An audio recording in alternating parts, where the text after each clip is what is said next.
so upset, but I knew that what he said was true. We were God's chosen people, and Jehovah had always kept his promises to Israel. The scriptures prophesied that the Messiah would come, and God would keep his word.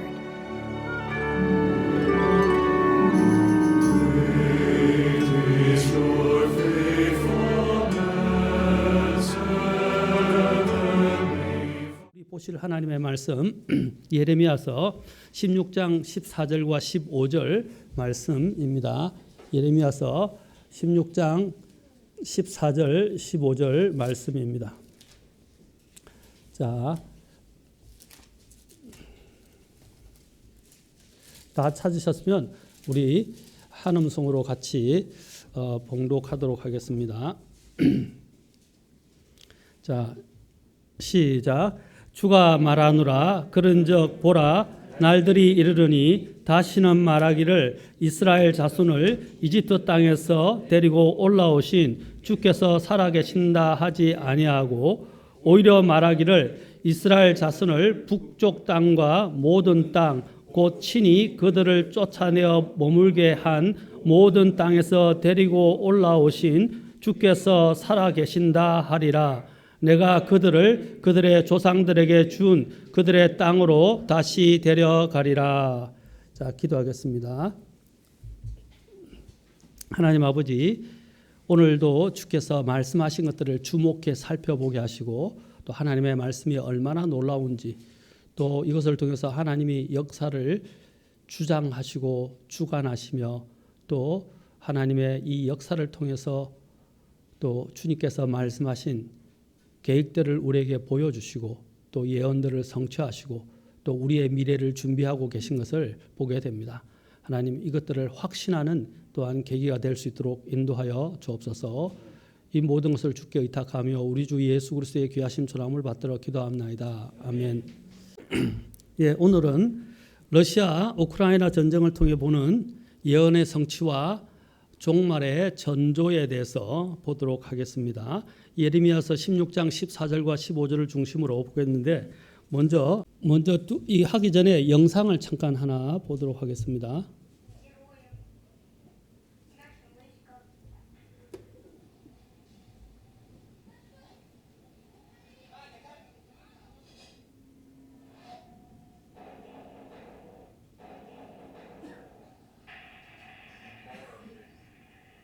전쟁이 얼마나 비참한지를 한번 잠깐, 짧은 영상이니까 보시면 좋을 것 같아요.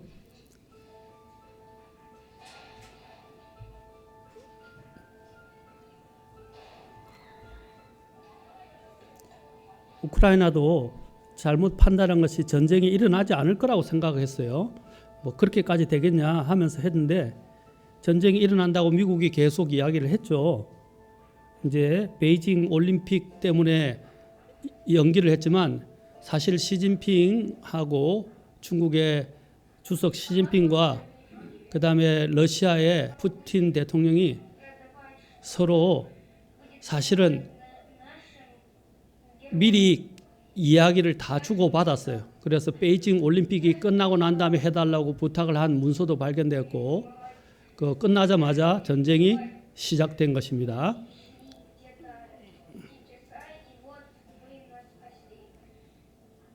아빠와 헤어져야 됐어요. 왜냐하면 17세부터인가 18세부터 60세까지는 남자들은 망명이나 해외로 나갈 수가 없게 되었어요. 도피를 할 수 없게 돼서 다 의무적으로 군에 참여를 해야 합니다. 전쟁에.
여러분 평화 협정을 믿으면 안 됩니다. 전쟁은 언제든지 일어날 수 있어요.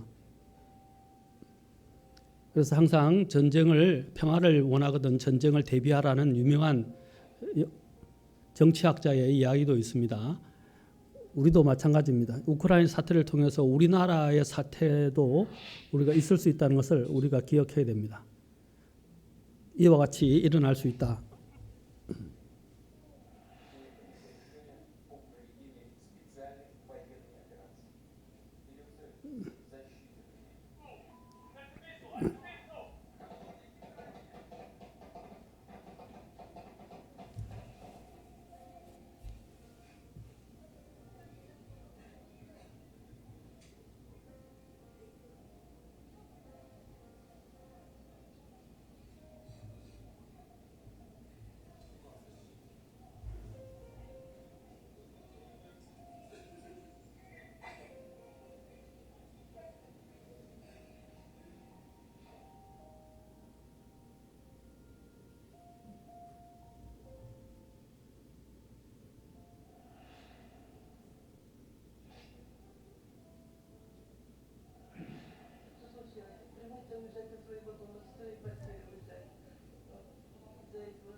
자, 먼저 우리가 우크라이나가 어디 있는지 한번 지도를 통해서 잠깐 보면 여러분 이 동유럽이라고 불려집니다. 여러분 왼쪽에 제일 프랑스 보이죠? 쭉 지나서 이제 체코슬로바키아, 헝가리, 루마니아, 불가리아, 그다음에 몰도바, 우크라이나가 나오죠. 우크라이나가 그다음 그 위에 벨로루시가 있죠. 벨로루시도 중요합니다. 그다음에 리투아니아, 리트비아부터 시작해서 위에 발트 삼국이 있고 그 밑에 벨로루시하고 우크라이나, 모스크바 여기 나오는데 모스크바에 있는 이 경계선이 여기 있는 경계선이 바로 러시아를 이야기합니다. 이 세 국은 굉장히 역사적으로 중요합니다. 이 삼국과 관련된 부분들을 보겠습니다. 이 삼국은 이렇게 써놨죠. 같은 뿌리, 민족, 종교, 언어 달라. 뿌리는 같다는 거죠. 그래서 러시아와 우크라이나 악연의 역사에 대해서 이야기를 하고 있습니다. 자, 이 우크라이나를 둘러싼 식냉전이 열전으로 비하해서 급기야 러시아는 군사 행동을 감행하고 우크라이나를 침공하게 되는데 우리는 단순히 이것을 일어난 사실로만 보지 말고 이 침공이 역사적, 지정학적 배경과 함께 이 전쟁을 통해서 성경 예언이 어떻게 성취되고 있는지를 깨닫고 마지막 때와 주님의 재림을 준비하는 계기가 되기를 저는 소망합니다. 여기에 우리가 이제 지도를 통해서 이제 유럽 아까 지도를 통해서 우크라이나의 위치를 아까 우리가 봤었죠. 우크라이나 위치를 아까 봤었는데 이 지도를 통해서 한반도의 한 2.7배 크기에 해당합니다. 한반도에 남한과 북한을 합한 것에 그리고 국토의 절반 이상이 아주 경작이 가능한 비옥한 땅으로서 60%가 모든 농작을 하기에 아주 적합한 땅입니다. 이 우크라이나가 국가가 시작된 것은 이제 지금부터 한 1000년 이상을 거슬러 올라가는데 이 우크라이나는 9세기 슬라브 국가로부터 시작을 했습니다. 슬라브 국가로 세워졌습니다. 그래서 범슬라브 민족이라고 불려집니다. 우크라이나가 출발한 것은 루스라는 말을 여러분 기억하십시오. 나중에 루스가 나중에 러시아의 그죠 모스크바와 관련되어 있습니다. 우크라이나의 첫 출발이 루스 카칸국에서 시작을 하게 됩니다. 여러분 아까 키예프라는 말이 나는데 이 키예프가 어디냐면 바로 우크라이나 여기 키예프 나오죠? 키예프가 우크라이나의 수도를 말합니다. 원래 이것을 우크라이나 말로 그대로 발음해서 한다면 다른 말로는 신문에도 이렇게 나와요. 우리는 보통 키예프라고 부르는데 키우 또는 크이우라고 이야기합니다. 원래는 그쪽 말에 따르면 크이우라고 불려집니다. 이 키예프 공국이 AD 882년부터 1240년경에 있었던 공국인데 굉장히 부강하고 강성했던 국가였습니다. 그래서 거기서부터 쭉 아까 루스 카칸국에서 시작해서 이제 키예프 공국으로 이어졌다가 13세기 1240년 아까 나왔죠. 13세기에 몽골 타타르족의 침략으로 멸망을 하게 됩니다. 12세기 전까지는 굉장한 강대국이었습니다. 이 러시아라는 말도 아까 키예프 공국에서 아까 나왔던 그렇죠? 우리가 루스 카칸국이라고 했죠. 루스라는 이름도 바로 여기서 가지고 오게 된 것입니다. 러시아라는 말이 바로 이 루스에서 왔다라는 것입니다. 나중에 이 러시아가 뒤에 후발 주자로 급성장을 하게 됐는데 모스크바를 중심으로 급성장하면서 영토 확장을 하게 됐습니다.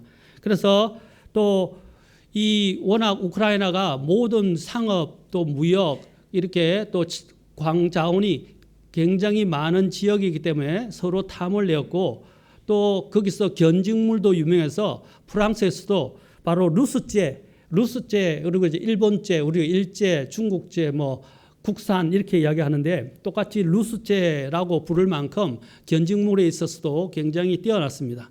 그만큼 농업, 상업, 그다음에 무역, 현대에 와서는 산업과 또 군사에 있어서도 군사 그 첨단 무기를 개발하는 데 있어서도 굉장히 뛰어난 나라였습니다.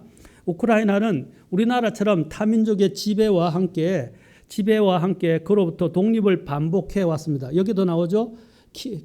아까 키예프 루스라고 나오죠. 이 루스 왕국에 해당되었다. 지도에 보시면 그래서 벨로루시, 그다음에 우크라이나, 러시아는 같은 뿌리를 갖고 있었다라는 것입니다.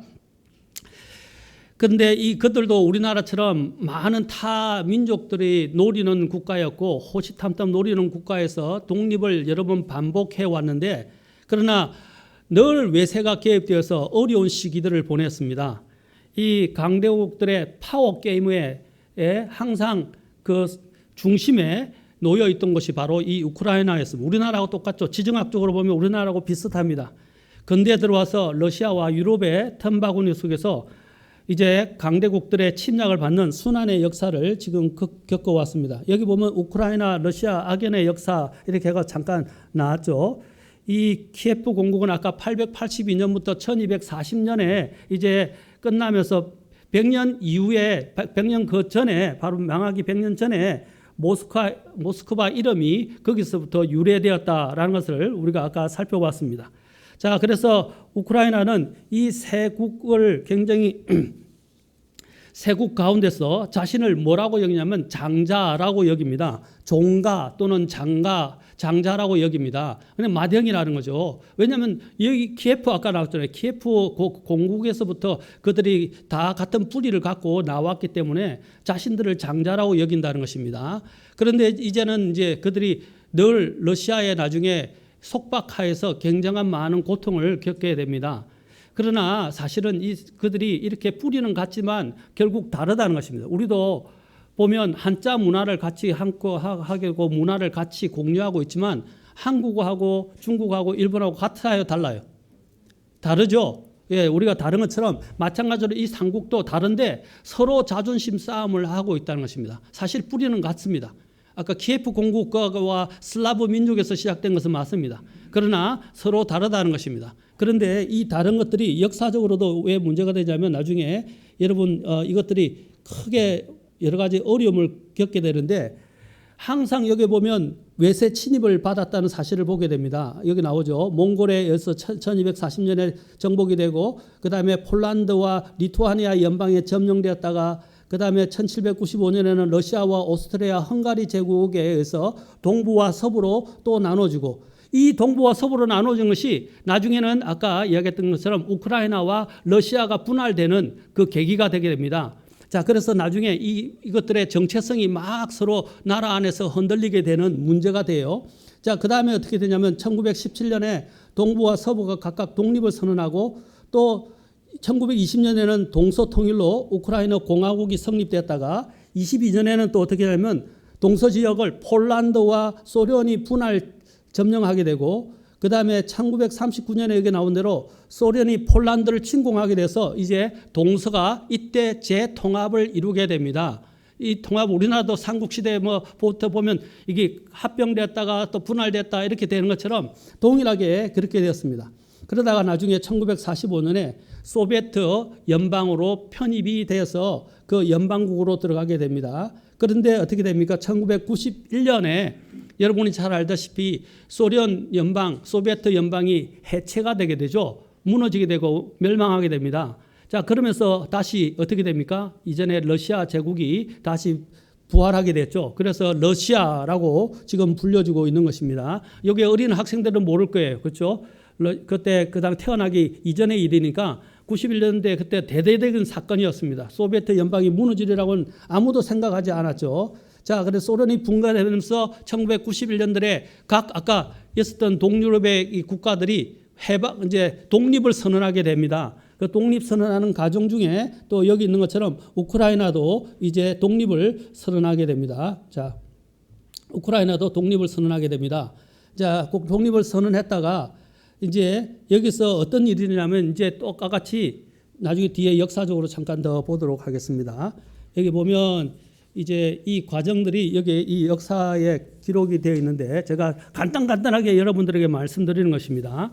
이러면 이 동서 분할이 계속해서 역사적인 문제가 됐고 우크라이나 내에서도 내분의 문제가 되었어요. 내분의 문제.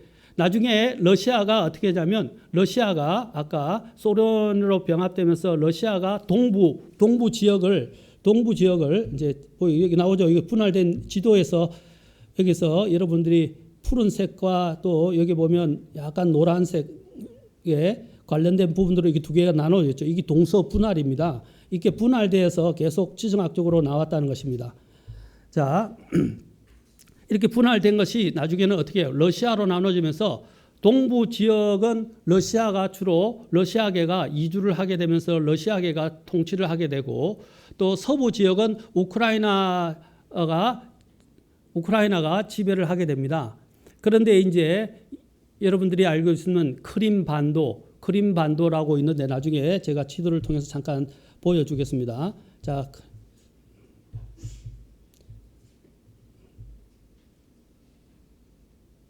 여기 보면 크림반도가 있죠. 오른쪽 요 밑에 이거 보이십니까? 이거 커서 여기 밑에 크림반도 있죠. 자, 이 흑해에 있는 이 크림반도는 굉장히 중요하기 때문에 이 러시아가 나중에 2014년도에 침략을 해서 자신의 수하에 두게 되죠. 자, 두게 되고 여기 보시죠. 동부와 서부로 나눠지게 되죠. 서부는 우크라이나인데 여기 보면 자, 서부는 어떻게 되냐면 여기 나오죠. 친서방. 그다음에 언어는 우크라이나어를 사용하고 그다음 문화권도 우크라이나 폴란드 문화를 갖고 있고요.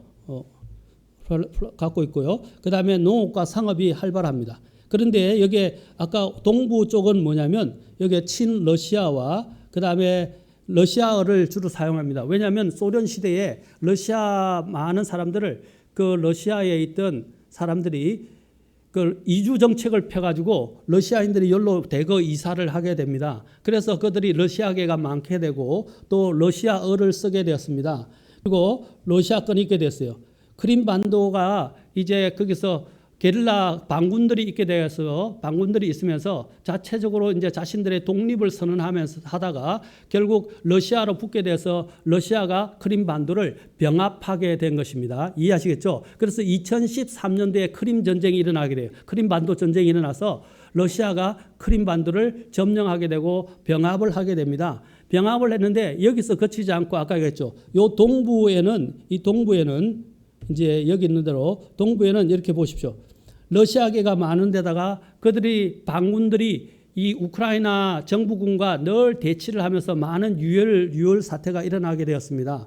유혈 사태가 일어나게 되면서부터 시작해서 이제 이 동부 지역에는 그 러시아가 늘 이야기했던 많은 공업과 산업들이 그 안에 상업들이 형성이 되었었어요. 그래서 공업단지라고 이야기할 수 있습니다. 공업단지들이 이야기했는데 그중에 대표적으로 여기서 루안스크, 도네츠크 여기가 바로 공업단지입니다. 이 공업단지라서 이 부분들이 굉장히 중요하기 때문에 그들이 이것을 삼키려고 한 것입니다. 왜냐하면 여기 있는 아까 이 사람들이 대부분이 러시아계이다 보니까 이 러시아계에 있는 사람들이 이제 자신들은 러시아로 붙겠다. 그렇게 이야기해가지고 러시아 쪽으로 가겠다 그래서 이것을 푸틴이 이용을 해가지고 이제 이것을 침공해서 그것을 삼키려고 한 것입니다. 근데 나중에 뒤에 더 전략적으로 제가 보여드릴게요. 자, 여기서 보면 뭐죠? 친러시아와 반군이 통제하는 지역. 그래서 루간스크와 도네츠크가 바로 이 동부 지역에 해당하는데 이 부분들을 러시아가 이제 그 러시아계가 많으니까 이것을 접수해서 합병을 시키려고 한 것입니다. 그 다음에 이제 우크라이나 정부군이 아까 위에 있는 이 주들을 이제 다스리고 있죠. 여러분 나중에 지도에서 제가 지도를 통해서 보기인데 이게 자포로제라도 나중에 이야기를 해드리겠습니다. 자, 여기 보면 우크라이나와 돈바스의 인구 상황에 대해서 이야기하는데 지금 여기 오른쪽에 러시아인이 30%라 했는데 30%가 아니고 아까 크림반도로부터 시작해서 60%에서 적은 지역이 30%예요. 그 정도로 러시아계가 많이 있다는 것입니다. 많은 러시아인들이 거주하고 있고 많은 러시아계 또 그게 러시아를 사용하고 있고 왼쪽에 우크라이나는 인구가 5천만 명 지금은 5천만 명 가까이 되는데 유럽에서도 프랑스 다음으로 많은 것으로 알려지고 있습니다. 자, 대량의 인구를 갖고 있죠. 유럽에서는 굉장히 큰 인구 중에 하나입니다. 자, 여기 아까 나오죠. 또 이것이 크게 문제가 되는 게 뭐냐면 이것이 러시아와 유럽 간의 이 알력 다툼입니다. 자, 아까 얘기했죠. 그 서부에 있던 우크라이나 정부군은 서방으로 지금 기울어서 서방들과 나토라고 하죠. 유럽, 그렇죠. 연합 군과 함께 이 나토에 들어가고자 원했었습니다. 그런데 여기는 이 러시아는 이제 나토가 점점 세력을 하면서 북진을 하게 되니까 이 북진을 막기 위해서 어떻게 했냐면 자 보십시오. 자 나토가 자꾸 동진을 한다고 생각해서 러시아가 위협을 느끼기 시작했어요. 그리고 러시아와 여기 있는 이 나토와의 또한 서방과의 싸움이 있었던 것입니다. 그래서 러시아는 물러설 수 없었기 때문에 자신들의 경계선에서 더 나아가서 우크라이나를 삼키려 한 것이에요. 우크라이나는 지정학적으로 나중에 이야기했지만 굉장히 중요한 지역이기 때문에 그 우크라이나를 이제 합병하려고 했던 것입니다. 그런데 나토도 이걸 두고 볼 수가 없었죠. 그래서 불안한 우크라이나의 정세 상황 가운데서 우크라이나 정부가 어떻게 했냐면 나토로 들어가려고 몇 번을 신청했는데 잘 안 됐어요. 왜냐하면 나토로 들어가게 되면 러시아가 가만히 있지 않으려고 그러고 또 나토로 안 들어가자니 또 러시아에 의해서 위협을 받고 있게 되고 그래서 여러 가지 지금 정세적으로 정치학적으로 굉장히 외교적으로 어려운 상황에 처했습니다. 그래서 나토에 신청을 했는데 나토에 들어갈 수가 없었어요. 이전에는 보십시오. 이전에는 철의 장막이 이렇게 켜져 있었죠. 독일을 중심으로 해서 자 보십시오. 독일로 인해서 갈라지죠. 이게 동유럽이었죠. 다 동유럽. 이 동유럽이 이 러시아가 이렇게 힘을 갖고 있었어요. 그러나 소련이 해체가 되면서부터 어떻게 해요? 이것이 이제 해체가 되고 독립 국가들이 형성되면서 이 전선이 이제 무너지기 시작한 것입니다. 자, 이전에 이 모습을 보이죠. 철의 장막이라고 불려졌죠. 그런데 어떻게 하냐면 여기 보십시오. 1, 2, 3, 4, 5, 6 쭉 했는데 여기서 에스토니아, 라트비아 뭐부터 쭉 이야기해가지고 불가리아까지 번호 있는 쪽이 뭐냐면 이제 어떻게 하냐면 이것이 독립을 하면서 다 어디로 가입을 하게 되냐면 나토에 가입을 하게 됩니다. 나토에 가입을 하게 되면서 어떻게 해요? 이제 러시아가 나토가 자꾸 동진한다고 생각하고 그들에 있었던 이전에 자신들의 속국이라고 그 연방국이었던 국가들이 전부 나토로 가니까 서방과 러시아와의 이런 힘겨루기 싸움이 시작된 거예요. 그러면서 어떻게 하냐면 이 벨라루스 위 있죠. 이 벨라루스는 친러시아예요. 러시아 편이에요. 그런데 우크라이나는 어느 편도 아니었다가 이제 우크라이나가 뭐냐면 나토로 들어가려고 하니까 러시아가 가만히 두고 볼 수가 없게 된 거예요. 아시겠죠? 그래서 먼저 아까 크림반도 여기 있는 여기 나오죠 밑에 크림반도를 먼저 먹고 그 다음에 동부 지역을 삼키려고 전쟁을 시작해서 어디부터 시작합니까? 아까 돈바스 지역이라고 하는 그 공업 지역을 이제 공격을 하기 시작하면서 쳐들어가기 시작한 것입니다. 그리고 군사를 또 어디에 주냐면 벨라루스를 줬어요. 이 벨라루스에서 멀지 않은 곳에 이 가까이에 키예프 아까 수도가 있었다는 사실입니다. 자 보십시오. 여기 보면 우크라이나 이제 2021년에 뭐라고 했어요? 우크라이나 가입을 둘러싸고 갈등 중 이렇게 나왔죠. 그래서 갈등을 하게 됐습니다. 지금 북대서양 조약기구인 이 나토에 30개국이 지금 참여를 했습니다. 30개국이 지금 참여를 하게 됐고 이제 이 우크라이나가 가게 되면 이제 러시아가 위기를 느끼게 돼요. 아, 나토가 더 세력을 확장해서 우리를 공격하려 하는구나 라고 생각을 하게 된 거예요. 그래서 러시아가 가만히 두고 볼 수 없고 또 우크라이나는 정치 지정학적으로 역사적으로 너무 중요하기 때문에 이제 이것을 삼키려고 전쟁을 일으키게 된 것입니다. 자 보십시오. 여기 지도에 여기 보면 우크라이나 시민들 러시아 침공 위협할수록 나토 가입에 대한 여론이 높아졌다 하고 신문이 나왔죠. 자, 그래서 이 전쟁으로 인해서 여러분 어떤 일들이 나오고 있습니까? 지금 환율이 올라가고 있죠. 그렇죠? 주식이 떨어지기 시작했죠. 또 뿐만 아니라 어떤 것이 일어났습니까? 금값이 올라가게 되죠. 또 뿐만 아니라 지금 여기 우리가 알고 있는 석유값이 천정부지로 지금 오르기 시작했어요. 여러분 지금 석유값이 2,000원대에 가까워 왔어요. 1,800, 1,900 어쩌는데 2,000원은 지금 가는지 모르겠는데 2,000원대까지 갈 것이다. 배럴당 37달러에서 지금 배럴당 100달러를 넘어서고 있고 200달러까지 갈 것이라고 이야기를 하고 있어요. 그러면 석유값이 오일값이 천정부지로 지금 올라가게 됩니다. 저기 나왔죠. 휘발유값 오늘이 제일 싸다. 리터당 2,000원대에 갈 수도 있다. 이것이 저거 문제가 아니라는 거죠. 또 우크라이나는 굉장히 중요한 것이 뭐냐면 러시아에 여러분 있는 그 석유 있잖아요. 그렇죠. 유류가 바로 이 파이프라인을 통해서 유럽으로 들어가고 있는 그 길목 중에 하나입니다. 자, 그 파이프라인이 이것을 통과하고 있죠. 그래서 결코 포기할 수 없는 거예요. 없는 지역 중에 하나입니다. 자, 그러면 이제 이까지만 여러분 서론하면 너무 재미없죠. 이거는 역사적 사건이니까 지금 설교를 해야 되는 거니까. 왜 제가 이것을 설명했냐면 이것이 러시아와 우크라이나의 전쟁이 발발하게 되는 그 역사적 배경과 지정학적 이런 문제에 대해서 제가 여러분들에게 말씀드렸습니다. 그러면 이것이 종말 예언의 전조와 어떻게 관련이 있는지 우리가 이제 더 나아가서 좀 더 살펴보면 좋겠습니다. 자, 더 많이 설명하고 싶은데 뭐 너무 길게 해봐 이거는 여러분들이 알 필요가 크게 없고 그냥 이렇다 하는 상황만 알고 계시면 돼요. 자, 에스겔서 예언의 이 전조로서 우크라이나 사태가 일어났다는 것을 우리가 함께 보아야 합니다. 자, 보십시오. 에스겔서 33장과 34장은 예루살렘 도시가 회복되는 예언이 나옵니다. 그렇죠? 예루살렘 도시가 회복됩니다. 그리고 또 에스겔서 35장부터 36장에는 이스라엘의 땅이 또 다시 갱생을 하게 됩니다. 여러분 예루살렘 회복됐어 안 됐어요 지금? 지금 예루살렘이 어디 속해 있죠? 이스라엘에 속하잖아요. 자, 그리고 또 이스라엘이 회복되는 것도 에스겔서 35장부터 36장이 나오는데 언제 회복됐죠? 1917년 발포 선언을 통해서 그렇죠? 발포 선언을 하게 됐고 1948년 5월 14일에 어떻게 됩니까? 이스라엘이 독립을 했죠. 그 땅으로 돌아갈 수 있도록 독립이 됐다고요. 그래서 그들이 1900년 동안 이 세상에서 유랑하는 민족이 되었다가 세상에 흩어져 있던 유대인들이 그곳에 들어와서 정착을 하게 됩니다. 황폐했던 땅이었는데 정착을 하게 되면서 개간을 하게 되고 그 나라에 이제 그 땅에 그들이 이제 거주하기 시작하게 됩니다. 그러다가 어떻게 됩니까? 예루살렘이 수복이 안 됐는데 1967년에 6.1 전쟁 이후에 예루살렘이 수복이 됩니다. 여기 성경 예언대로죠. 에스겔이 언제 사람입니까?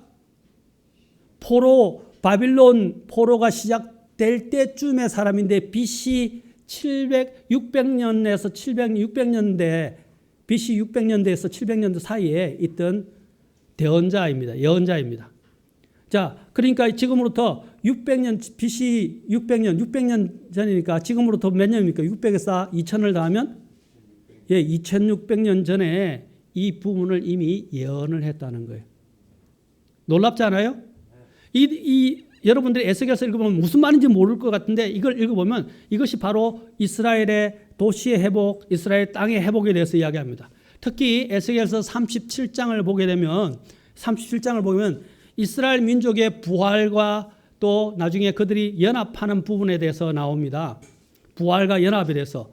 자, 37장에는 어떤 내용이냐면 마른 땅에 막 뼈들이 그냥 산지에 온 곳에 뼈들이 막 널려져 있어요. 뼈들이 묻혀 있고. 그런데 어떻게 하면 하나님께서 그렇죠? 호흡을 불어넣으시니까 어떻게 해요? 그 뼈들이 확 다시 일어나게 하면서 합해지는 거예요.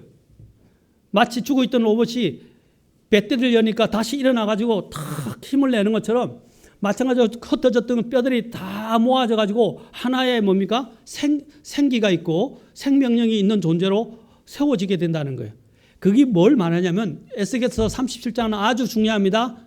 자, 잘 들으세요. AD 70년에 의해서 AD 70년 로마의 타이투스 장군에 의해서 어떻게 했어요? 예루살렘이 완전히 멸망했죠. 그 다음부터 어떻게 했어요? 이스라엘 백성들이 전 세계로 흩어지게 됐고 유대인은 얼마 사람들이 남아 있었지만 대부분의 사람들이 다 흩어졌어요. 원래 이 흩어지는 것이 언제부터 시작되냐면 사실 아시리아 때 있었지만 BC 606년경 바빌론이 이스라엘을 침공했을 때 유대를 침공해서 유대 남양국 유다가 망하게 되죠. 그때 어떻게 해요? 그들이 또 끌려가가지고 포로로 끌려가서 어떻게 해요? 그 전 지역에 흩어져 있게 됩니다. 그런데 더 이제 이 현대에 와서 흩어지게 된 계기가 AD 70년경에 로마에서 완전히 멸망을 하게 되면서 어떻게 해요? 거기 있던 이스라엘 사람들이 전 세계로 흩어지게 됩니다. 자, 흩어져서 성경은 뭐라 하면 그들이 죽었다라고 말해요. 죽어 있다. 마른 뼈처럼 죽어서 열방의 무덤 속에 다 죽어 있었다고 말합니다. 마찬가지예요. 그래서 이스라엘은 전혀 어떻게 그 뒤로부터 1917년 발포 선언, 1948년 독립을 선언할 때까지 어떻게 됐습니까? 죽은 자나 마찬가지였어요. 그러나 성경이 어떻게 했어요? 이제 그들이 죽은 자에 방불했던 그들이 다시 부활하게 되는 것을 이야기합니다. 자, 부활하게 되는 것들을 제가 나중에 이제 성경 구절을 통해서 이야기하는데, 자, 보십시오. 이것이 얼마나 중요하면 누가복음 21장, 마태복음 24장에도 나옵니다. 자, 마태복음 24장에도 나오지만 누가복음 21장이 더 자세하니까 잘 보세요. 자, 누가복음 21장.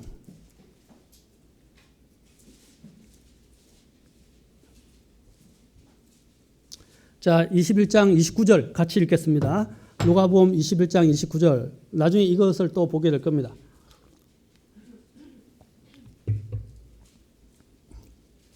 자, 시작. 또 그분께서 그들에게 한 비유를 말씀하시되 무화과 나무와 모든 나무를 보라. 자, 예수님께서 말씀하셨죠. 자, 30절도 읽겠습니다. 30절부터 33절까지 계속 한번 읽어봅시다. 시작. 그것들이 싹을 내면 너희가 보고 이제 여름이 가까이 온 줄을 너희 스스로 아나니 그런즉 이와 같이 너희가 이런 일들이 일어나는 것을 볼 때에 하나님의 왕국이 가까이 온 줄을 너희가 아느니라. 진실로 내가 너희에게 이르노니 이 세대가 지나가기 전에 모든 것이 성취되리라. 하늘과 땅은 없어지겠으나 내 말들은 없어지지 아니하리라. 자, 여기서 보십시오. 29절에 주님이 뭐라? 무화과 나무와 모든 나무를 보라 그랬어요. 무화과 나무가 어느 나라를 이야기하죠? 이스라엘. 모든 나무는 어디를 이야기하죠? 아까 이방의 민족들이나 국가들을 이야기해요. 그들이 아까 동유럽이 어떻게 했었죠? 다 독립했죠. 그렇죠? 소비에트 연방이 소련이 해체되면서 그들이 독립을 막 다 선언하기 시작했어요. 그래서 아까 나토 가입 문제가 생기게 됐죠. 그렇죠? 그 중에 하나가 이제 우크라이나예요. 우크라이나란 말입니다. 또 여기서 독립된 나라 중에 하나가 우리나라예요. 이스라엘이 1948년에 아까 뭐라 그랬어요? 독립했죠. 우리나라는 언제 했죠? 1945년이죠. 그러나 우리나라가 대한민국으로 건국된 지 언제예요? 1948년이죠. 똑같이. 놀랍잖아요. 이스라엘과 우리나라는요, 일맥상통하는 게 많아요. 그래서 우리나라가 대한민국 국회를 처음으로 개원해서 우리나라 대한민국이 재헌됐던 거예요. 시작된 거예요. 그래서 우리나라는 지금 조선이 아닙니다. 그렇죠? 자, 아까도 뿌리가 같았지만 우크라이나도 키예프 공화국에서 시작됐지만 건국으로 뿌리를 두고 있지만 그들의 나라 아니에요. 우크라이나예요. 자, 그런데 여기 보면 모든 나라들이 이야기했죠. 모든 나라들이 독립하게 될 것이다. 그런데 주님이 뭐라고 말씀하셨어요? 그것들이라고 그랬어요. 이스라엘만 이야기하지 않았어요. 그것들이 싹을 내면 너희가 보고 이제 여름이 가까이 온 줄 아나니. 자, 이것이 무엇을 이야기한다? 하나님의 왕국이 가까이 이르는 때가 왔다는 것이죠. 그래서 성경이 뭐라고 그랬어요? 32절에 구약의 예언대로 그대로 모든 것이 다 성취된다 그랬어요. 주님의 말씀은 없어지지 않고 그대로 성취된다라고 말하고 있지 않습니까? 자, 에스겔서 다시 38장으로 가보세요. 38장으로 이제 가서 우리가 이것을 보게 됩니다. 자, 37장 아까 이야기했죠. 37장에서 그 중에 하나가 이스라엘이 아까 주님이 부활한다 그랬죠? 맞습니까? 그런데 37장에 아까 그랬어요. 열방에서 흩어진 무덤 속에 있던 37장 내용이 이거예요. 열방의 무덤에 흩어져 있던 그 유대인들이 생기를 얻어서 사람처럼 다시 살아나가지고, 그렇죠? 이제 살아나게 되는 것을 이야기합니다. 이 살아나는 것을 뭘 이야기하면 이스라엘이 회복된다라는 거예요. 부활하게 되고 회복된다는 거예요. 이스라엘 민족의 부활과 결합에 대해서 말하는 거예요. 주님의 말씀하신 게 아니라 주님은 훨씬 뒤에 나왔잖아요. 에스겔은 주님이 오시기 전에 언제쯤 사람이라고요? 예, 600에서 700년 사이의 사람이었단 말입니다. 그런데 그때 이미 이 이스라엘의 민족의 부활에 대해서 대언을 했다 이 말입니다. 예언했다. 자, 그 다음에 보십시오. 그 다음에 38장에 뭐가 나오냐면 이제 부활을 했는데 어떤 일이 일어나냐면 이제 38장에 북방에 곡이라는 마곡 땅에 있는 곡이 통수자가 돼서 곡이라는 통치자에 의해서 머리에 의해서 이끌린 연합국이 어떻게 하냐면 이제 이스라엘을 침공하게 됩니다. 여기 침공이라고 하는데 이스라엘 침공입니다. 이스라엘을 침공하게 되고 하나님의 이제 극적인 보호에 의해서 그들이 살아나게 됩니다. 자, 그러면 에스겔서에 나오는 예언의 전조로서 우크라이나 사태를 우리가 한번 보도록 하겠습니다. 자, 38장 보십시다. 38장 여러분 여기 보십시오. 앞에 보시면 돼요. 시간상. 자, 보십시오. 주의 말씀이 내게 임하니라 이르시되 38장 1절 2절 사람의 아들아 내 얼굴을 곡과 마곡 땅과 메섹과 두발의 최고 통치자를 향해 고정하고 그를 대적하여 대언하여 이르기를 주 하나님이 이같이 말하노라 보라 오 메섹과 두발의 최고 통치자 고가. 자, 곡은 누굽니까? 나라를 말하는 게 아니고요. 땅이나 나라를 말하지 않고 곡은 뭐라고요? 통치자. 그 마곡 땅에 여기 마곡과 아까 메섹과 두발의 통치자를 이야기합니다. 그 통치자에 대해서 이제 뭐라 합니까? 주님이 대적해서 말씀하신다고 말씀하십니다. 자, 38장 4절에 보면 내가 너를 뒤로 돌이켜 갈고리로 내 아가미를 꿰고 너와 내 온 군대와 말과 기병들 곧 온갖 종류의 갑옷을 입은 모든 자들 즉 모든 칼을 다룰 줄 아는 자들로서 큰 방패와 작은 방패를 지닌 큰 무리를 끌어내리라. 자, 35절이 중요합니다. 그들과 함께한 자 보세요. 나라들 나옵니다. 나중에 나라들 제가 설명할 거예요. 페르시아와 뭐라고 그랬어요? 에디오피아와 리디아와 곧 모든 방패와 투구로 무장한 자들과 또 나라 나오죠. 고멜과 그의 모든 떼와 북쪽 지방의 도갈마의 집과 그의 모든 떼와 너와 함께한 많은 백성을 내가 끌어내리라. 자, 그 다음에 38장 14절 15절 보십시오. 16절 초반까지 보겠습니다. 그러므로 사람의 아들아 곡에게 대언하여 이르기를 주 하나님이 이같이 말하노라 이스라엘의 내 백성이 잘 보세요. 안전히 거하는 그날에 내가 그것을 알지 못하겠느냐 너가 너의 처소를 떠나 북쪽 지역에서 나오리니. 자, 어디서 나온다고요? 예, 북쪽. 아까 38장 6절에서도 북쪽 지방에 대해서 이야기했죠. 또 38장 15절에서 또 뭐라 그랬어요? 북쪽 지역에서 나오리니. 이스라엘을 중심으로 북쪽입니다. 너와 및 너와 함께한 많은 백성 곧 말을 탄 모든 자들과 큰 무리와 강한 군대가 온다고 되어 있죠. 여러분 이거 딴 데 가서 뭐 어떻습니다? 정말이에요?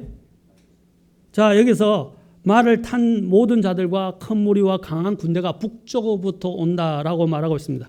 이것이 그러면 이 우크라이나 사태와 러시아 우크라이나 전쟁과 무슨 연관이 있느냐, 상관이 있느냐. 자, 보시기 바랍니다. 또 39장 2절을 보십시오. 39장 2절 38장 16절 읽고 가겠습니다. 너가 그 땅을 덮는 구름같이 내 백성 이스라엘을 뭐라고 그랬어요? 치려고 올라온다 그랬어요.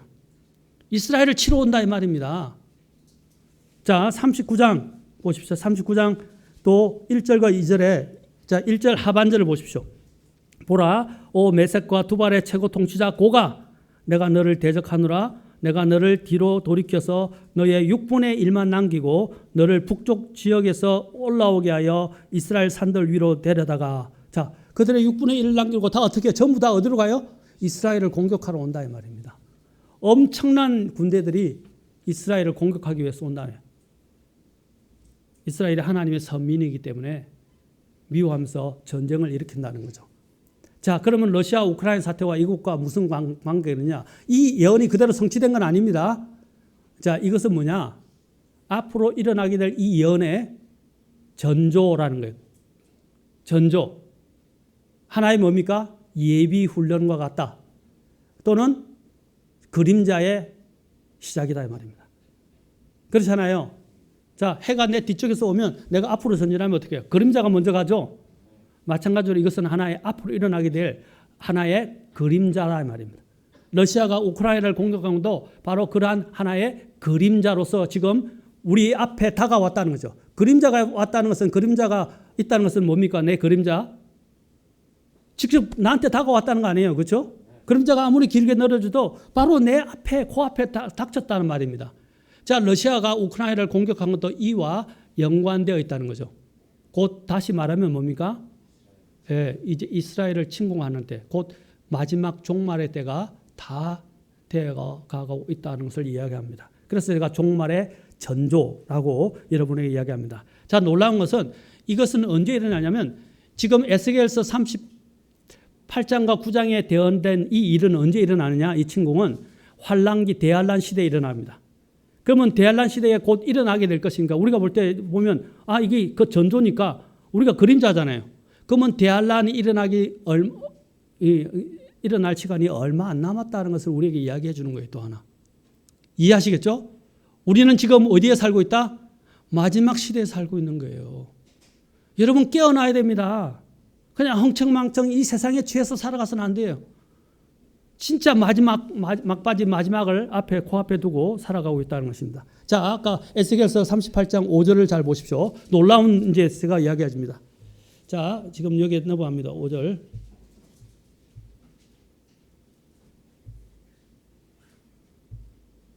자, 39장까지 읽었죠. 자, 그런데 여기 보십시오. 제가 여기 앞을 보십시오.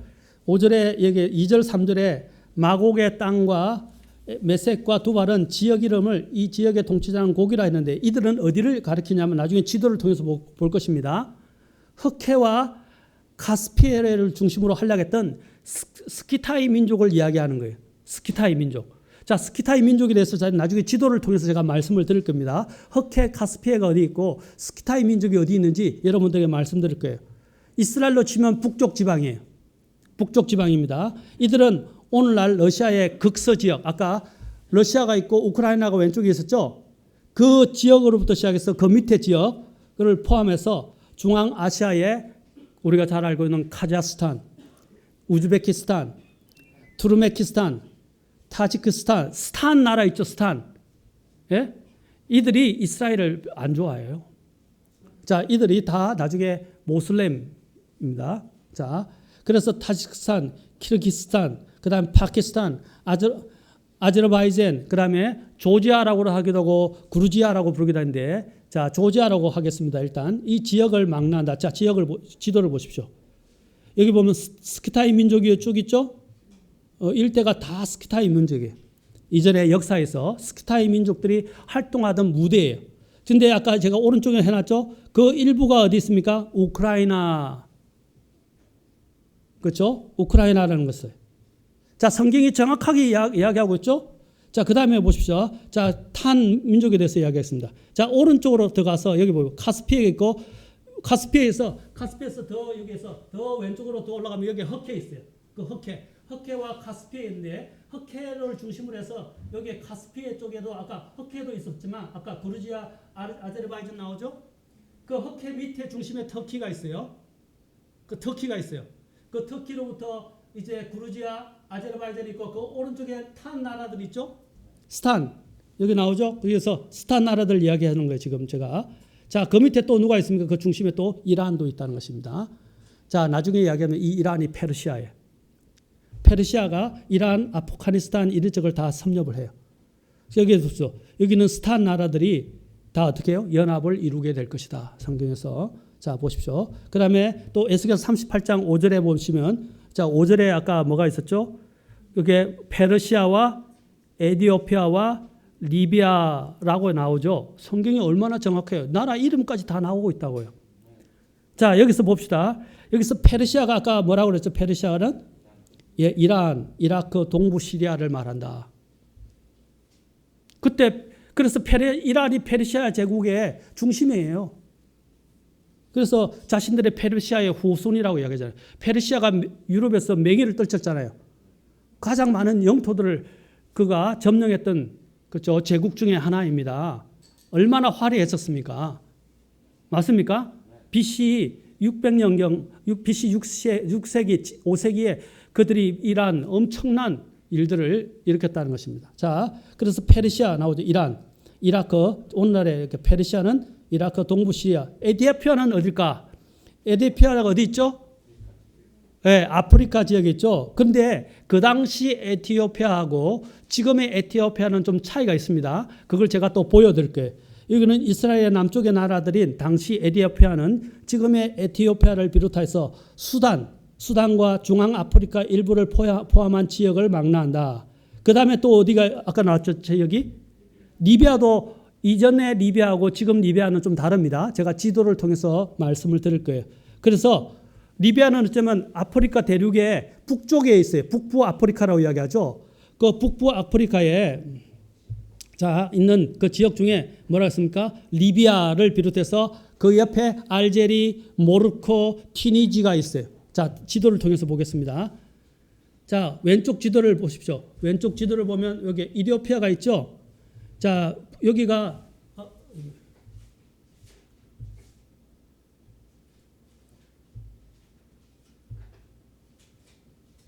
자, 여기 보면 리비아가 여기 있는데 여기 리비아가 있죠.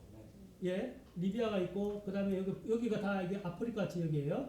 아프리카 지역인데 여기 리비아가 보시죠. 여기 크죠. 리비아는 지금은 지도상에는 요 정도예요.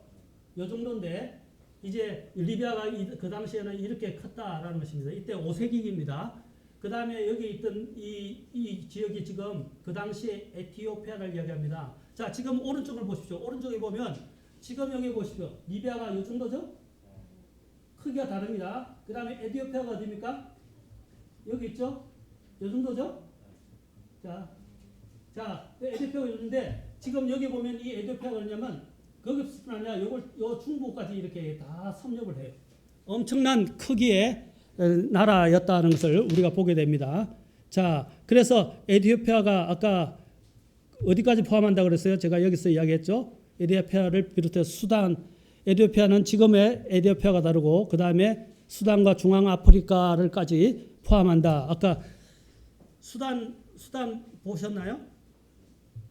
자, 여기 아까 여기 수단 있죠? 네, 수단까지 이게 수단. 에티오피아가 이 수단까지 다 포함했다 이 말입니다. 그리고 여기까지 중앙 아프리카 일부까지 다 포함하는 아주 큰 영토를 이룩했던 나라입니다. 성경에서. 자, 에티오피아. 그 다음에 6절에 보십시오. 6절에 보면 고멜과 도갈마가 나오죠. 자, 고멜과 도갈마는 아까 아르제바이잔과 그 다음에 아르메니아를 터키를 비롯해서 아르메니아를 포함한다. 자, 지도를 보십시오. 아까 제가 얘기했죠?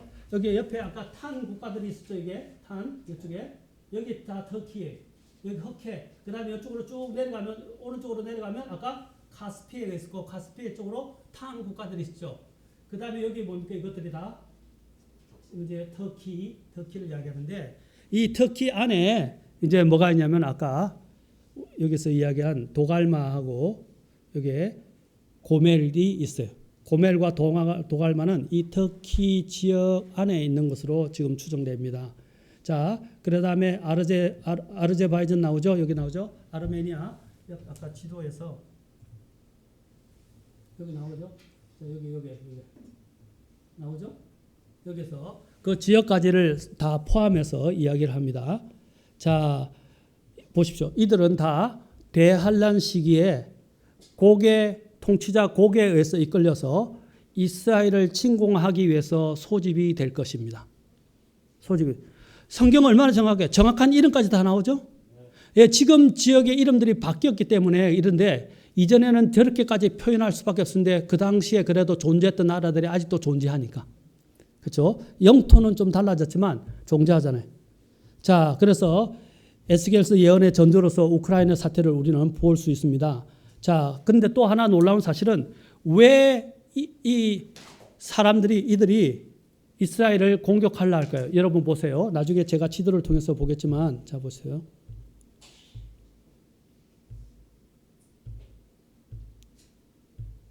마지막에는 조금 시간이 갔지만 조금만 보겠습니다. 자, 제가 이 지도를 왜 보여주냐면 보십시오. 여기 하살표 나오죠? 하살표 있죠? 이게 안 보이네. 여기 있죠? 보이십니까? 이게 제가 이야기하는 레이저로 보이는 거? 여기가 이스라엘이에요. 요만큼밖에 안 돼요, 이스라엘. 그런데 이 주변에 이 빨간 게 다 뭔지 아세요? 다 모슬림 국가라는 거예요. 무슬림 국가예요. 보십시오. 이 영토에 있어서나 보십시오. 모든 부분에서 이스라엘이 이들을 대적할 수 있겠어요? 우리 이성적으로 보면 대적할 수 없어요. 그런데 이스라엘이 여기서 가장 막강해요. 누가 뒤에 있기 때문에? 하나님이 뒤에 있기 때문에. 그런데 나중에 이들이 어떻게 아까 요 위에 있죠. 요 위에 여기 있던 이 국가들. 그다음에 아까 아프리카에 있던 여기 국가들. 그다음에 요 위에 있던 이 국가들. 그렇죠? 이들이 어떻게 러시아를 아까서 우크라이나 쪽부터 시작해서 여기에 있었던 아까 그 스키타이족들 그렇죠? 있었던 그 나라들, 탄 국가들 이들이 어떻게 다 연합국으로 이 이스라엘을 공격하러 올 것이라는 거죠. 이거는 3차 대전은 아니지만 3차 대전의 방불한 전쟁이 될 것입니다. 그런데 여러분 39장을 보면 자중질환이 일어나요. 자중질환이 뭐죠? 네, 자기들 내에서 그냥 내란이나 서로 죽이는 일들도 일어나고 큰 자연재해가 일어나면서 하나님이 치셔가지고요. 스스로 그냥 무너집니다. 하나님이 놀랍게 이야기하는 거예요. 성경에는 그런 예들이 많아요. 이해하시겠습니까? 이것을 일종의 나중에 곡과 마곡의 전쟁이라고 부릅니다. 곡과 마곡의 전쟁. 자, 이제 마지막으로 빨리 이 부분 한번 넘어가겠습니다. 더 놀라운 거 하나 더 보여줄게요. 자, 이스라엘이 그들이 침공하게 되는 이유가 중에 그들이 하나님을 싫어하고 이스라엘을 미워하기 때문에도 있어요. 그런데 또 하나는 있어요. 러시아가 우크라이나를 공격한 이유도 자원적인 문제도 있지만 이스라엘이 엄청난 자원이 발견됐어요. 이스라엘은 항무지고 항폐한 땅이라고 알려졌었어요. 처음에. 자, 그런데 이스라엘이 어떻게 유전이 발견됐어요. 자, 유전이 발견된 데 보십시오. 여기 지금 유전 지역을 이야기합니다. 이 부분에서 제가 간단하게 말씀드려요. 여기 있는 지역이 자, 어떤 지역이냐?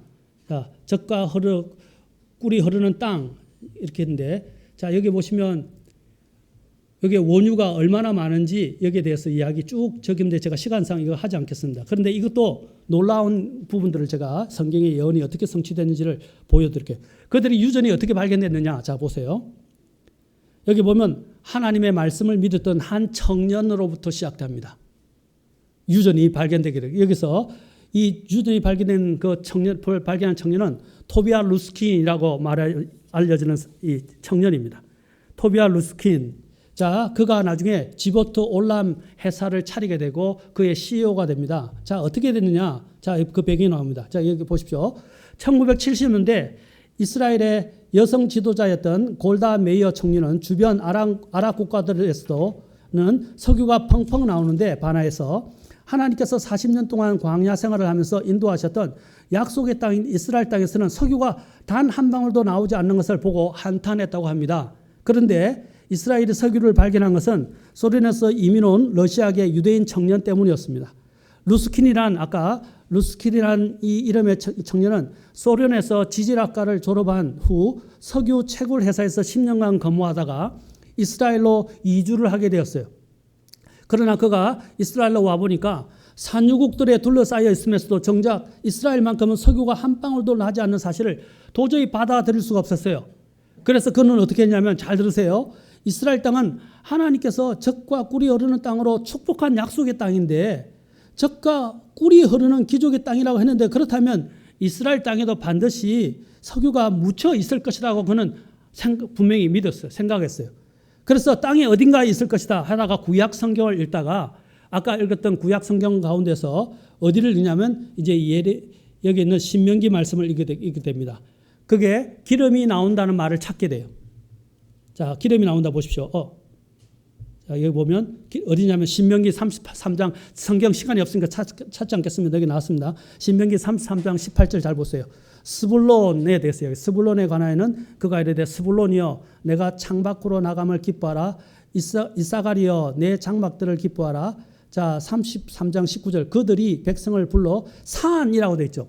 이 산에 주목했고 산에 이르게 하고 거기서 의의 희생물을 드리리니, 희생물을 드리는 곳이구나. 또 그들이 바다에, 보세요, 바다에 풍부한 것, the abundance of the seas. 그 다음에 모래에 숨겨진 보물, treasures hid in the sand. 바로 이 구절에 주목을 하게 된 거예요. 바다에 풍부한 것이 있다? 모래에 숨겨진 것이 있다? 그래서 바다에 풍부한 것을 뭐로 봤냐면 천연가스일 것이다 생각했어요.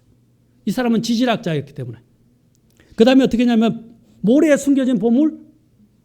이것은 옛날에 바다에 풍부한 것들이 뭐냐면 어자원이나 아니면 농산물이라고 생각했을 건데, 이 사람은 지질학자이기 때문에 이거는 분명히 천연가스와 석유를 이야기하는 것이다 라고 확신을 하게 되었어요.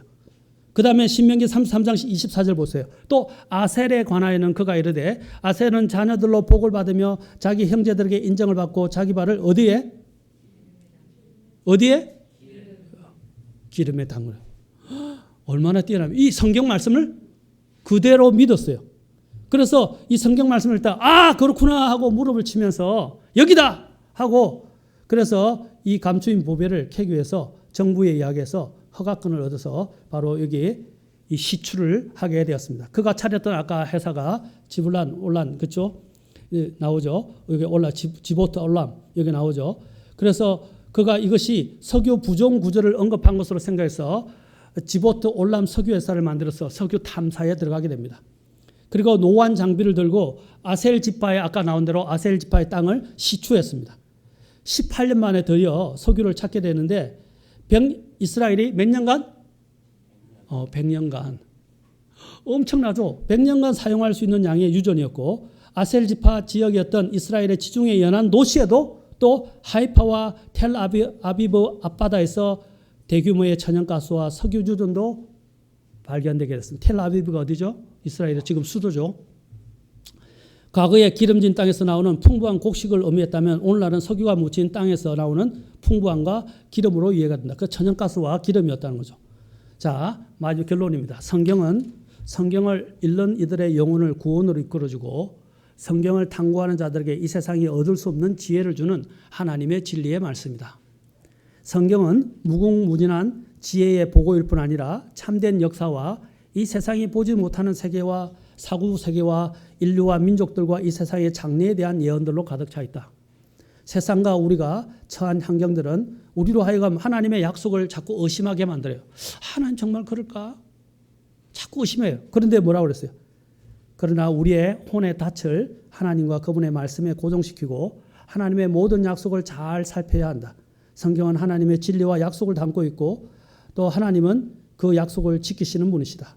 이제부터라도 우리도 여기에 토비아 루스킨처럼 성경을 읽고 감추인 생명의 만나를 찾고 또 감추인 진리의 석유, 그냥 진짜 석유가 아니고 진리의 석유를 캐는 모든 우리 성도들이 되면 좋겠습니다.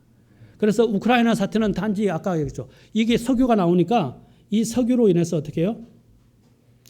이제 이 석유로 인해서 워낙 강물 자원이 너무 많고 풍부해지니까 이걸 노리는 거예요. 러시아도 이걸 노리는 거예요. 사실은요. 앞으로 이스라엘을 공격하기 위한, 그리고 그 지역에 있었던 해교도들이 이스라엘을 미워하지만 가장 많이 미워하는 데가 어디죠? 이란, 대표적으로 나중에 터키가 될 거예요. 그렇죠? 미워하게 되죠. 터키가 이전에는요 친서방이었어요. 그런데 어디로 돌아서고 있어요? 친으로 돌아서고 있어요. 그게 성경 예언을 성취하는 거예요. 그리고 어떻게 해요? 이스라엘에 엄청난 자원이 묻혀져 있으니까 그 자원을 탐내는 거예요. 상상도 할 수 없는 세계 두 번째로 제가 들어요. 두 번째 매장량이 그 안에 있어요. 유전 매장이 있다고요. 놀랍지 않습니까? 자, 결론. 이 글자가 자꾸 깨지네요.